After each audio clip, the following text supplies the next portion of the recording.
Miltä tuntuu ajaa 6 tuntia lumimyrskyssä jo vain tajutakseen, ettei sinua koskaan odotettu. Tie oli lähes näkymätön.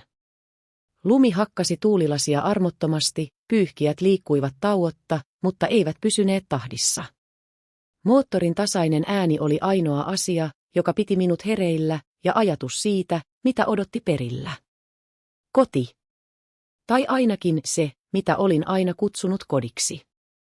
Sormeni puristuivat ratin ympärille, rystyset vaalenivat. Lämmitys oli täysillä, mutta silti palelin. Ei pelkästään kylmästä, vaan jostain syvemmästä, jota en vielä osannut nimetä. 6 tuntia. 6 tuntia yksin, pimeässä, läpi pahimman myrskyn, jonka olin nähnyt vuosiin. Kaiken sen vain siksi, että voisin ilmestyä heidän ovelleen jouluna.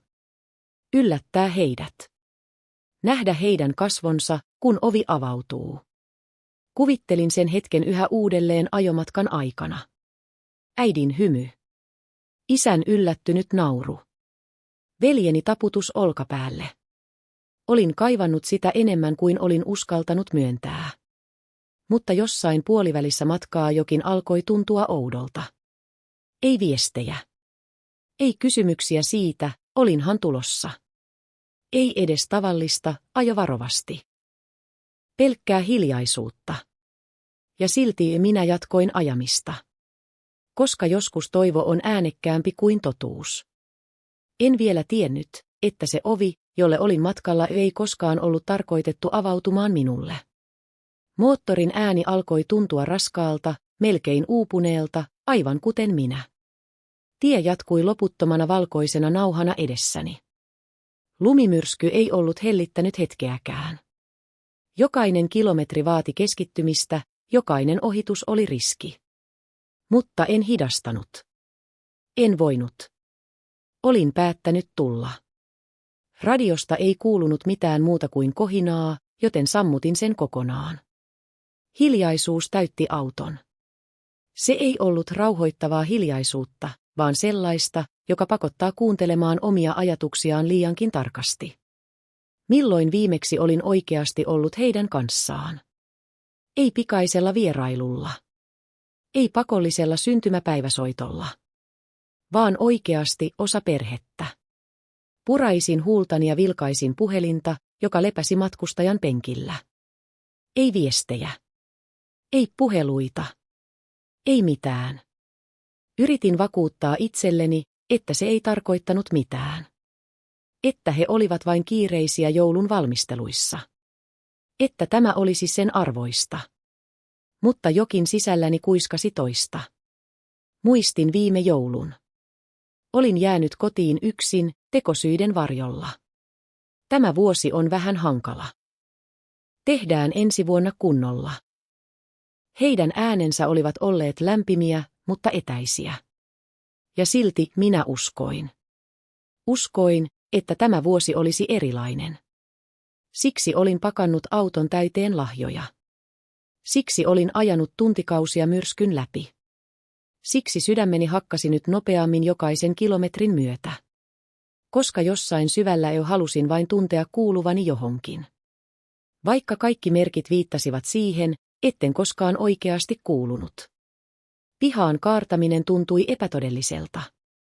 Talo oli täsmälleen samanlainen kuin aina ennenkin. Lämmin valo ikkunoista, savua nousemassa savupiipusta, joulukoristeet siististi paikoillaan. Kaikki näytti täydelliseltä.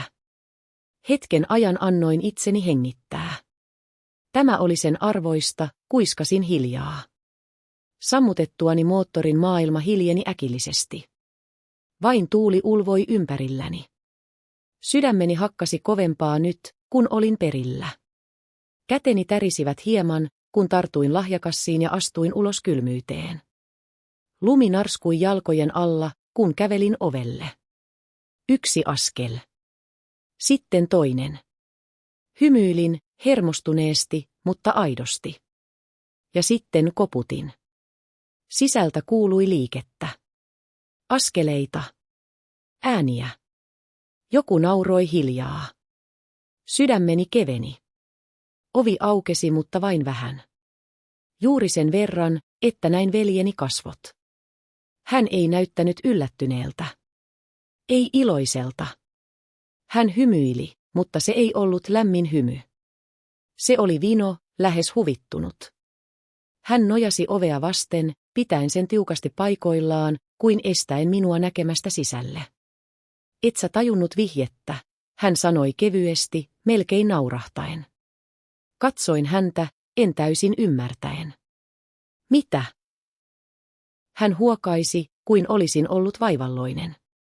Tänä vuonna se on vaan perheelle. Sanat jäivät ilmaan. Kylminä. Painavina. Seisoessani siinä, lumi hiuksissani sulamassa, lahjat käsissäni yritin ymmärtää, mitä juuri olin kuullut. Mutta pahempaa kuin hänen sanansa oli se, mitä tapahtui seuraavaksi. Ei mitään. Kukaan ei tullut ovelle. Ei äiti. Ei isä. Ei kukaan. Vain hiljaisuus oven takana. Ja sitten ovi sulkeutui. Suoraan kasvojeni edessä. Ovi sulkeutui ilman ääntä. Ei paiskaten. Ei epäröiden. Vain sulkeutui. Lopullisesti. Jäin seisomaan siihen muutamaksi sekunniksi, kuin keho ei olisi vielä ymmärtänyt, mitä juuri tapahtui. Lumi laskeutui hartioilleni, hiuksiini, ripsilleni, hitaasti peittäen minut, kuin yrittäen häivyttää koko hetken. En koputtanut uudelleen. En sanonut mitään. Käännyin vain ja lähdin. Askeleeni olivat aluksi epävakaat, kuin maa olisi muuttunut vieraaksi jalkojeni alla. Lahjakassit tuntuivat yhtäkkiä raskaammilta kuin koko ajomatka yhteensä. Jokainen paketti, huolella valittu, merkitsi nyt jotain muuta. Ei rakkautta. Vaan harhaa. Auton ovi narahti avatessa. Istuin kuljettajan paikalle, suljin oven ja jäin siihen. Kädet sylissä. Katse tyhjänä tuulilasin läpi. Odotin. En edes tiennyt mitä. Ehkä että ovi avautuisi uudelleen. Ehkä että joku juoksisi perääni, huutaen nimeäni. Ehkä että tämä kaikki olisi vain väärinkäsitys. Minuutit kuluivat. Ei mitään. Ei liikettä talossa. Ei valoja, jotka olisivat vilkkuneet. Ei varjoja ikkunassa. Vain normaali ilta, joka jatkui ilman minua. Nielaisin vaikeasti ja käynnistin moottorin. Pyyhkijät alkoivat jälleen työntää lunta sivuun, aivan kuin mitään ei olisi tapahtunut. Ajoin pois hitaasti. Yksikään viesti ei saapunut.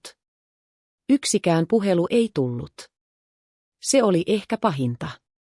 Ei se, että minut käännytettiin pois. Vaan se, kuinka helppoa se heille oli. Olin ajanut ehkä 20 minuuttia. Tie oli taas pelkkää pimeää ja valkoista, eikä yksikään vastaan tuleva auto rikkonut hiljaisuutta. Sormeni puristivat rattia automaattisesti, mutta ajatukseni ne eivät enää olleet tiessä. Ne olivat siinä ovessa. Siinä katseessa. Siinä lauseessa. Puhelin värähti äkisti keskikonsolissa. Säpsähdin. Sydän hypähti kurkkuun, kun vilkaisin näyttöä. Hetken ajan, vain sekunnin murto-osan, tunsin jotain, mitä en ollut tuntenut koko iltana. Toivoa. Ehkä joku oli tulossa järkiinsä. Ehkä isä. Ehkä äiti. Ehkä joku oli tajunnut, mitä oli juuri tapahtunut. Nimi näytöllä sai minut hengittämään nopeammin. Isä. Nielaisin ja avasin viestin. Uskomatonta.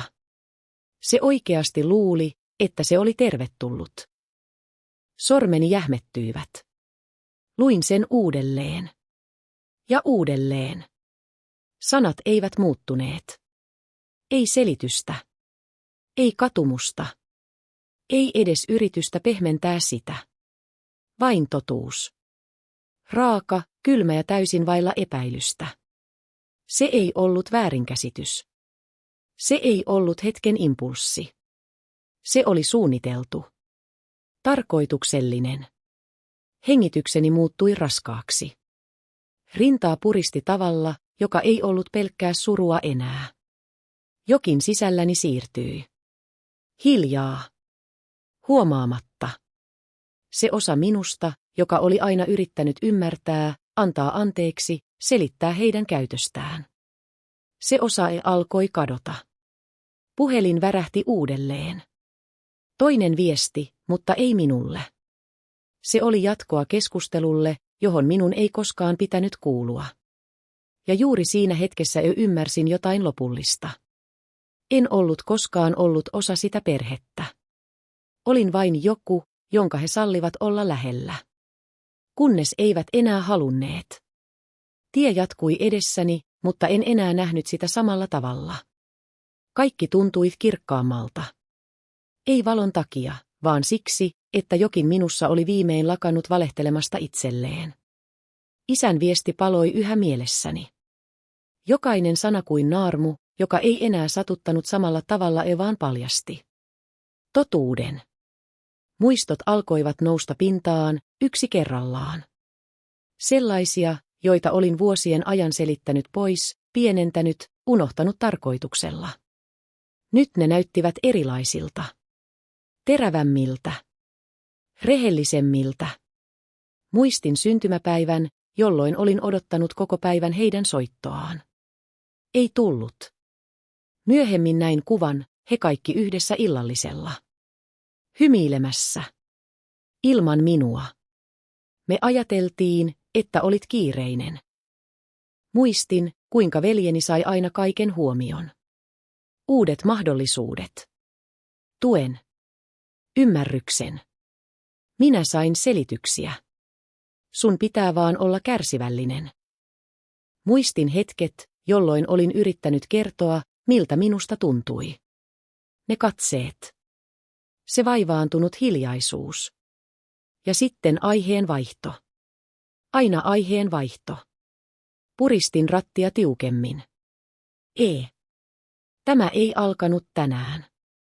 Tämä ei ollut yksi ovi, joka sulkeutui. Tämä oli sarja ovia, jotka olivat olleet puoliksi kiinni koko elämäni ajan. Ja minä. Minä olin se, joka oli jatkuvasti yrittänyt työntää niitä auki. Yksin. Hitaasti hengitin sisään. Ja ensimmäistä kertaa en tuntenut pelkkää surua. Tunsin selkeittä. Koska näet totuuden sellaisena kuin se on. Et voi enää teeskennellä, ettet nähnyt sitä. Ajoin seuraavalle huoltoasemalle näkemättä edes sen nimeä. Valot loistivat kirkkaasti pimeyttä vasten, kuin irrallinen maailma keskellä ei mitään. Pysäköin auton hitaasti, sammutin moottorini ja jäin istumaan. Hiljaisuus palasi. Mutta tällä kertaa se ei tuntunut tyhjältä. Se tuntui ratkaisevalta. Katseeni putosi puhelimeen. Näyttö oli pimeä, mutta tiesin tarkalleen, mitä siellä oli. Ne viestit. Ne sanat. Se hetki, joka oli katkaissut jotain lopullisesti. Hengitin syvään. Sormeni liikkuivat ennen kuin ehdin estää itseäni. Pankkisovellus avautui.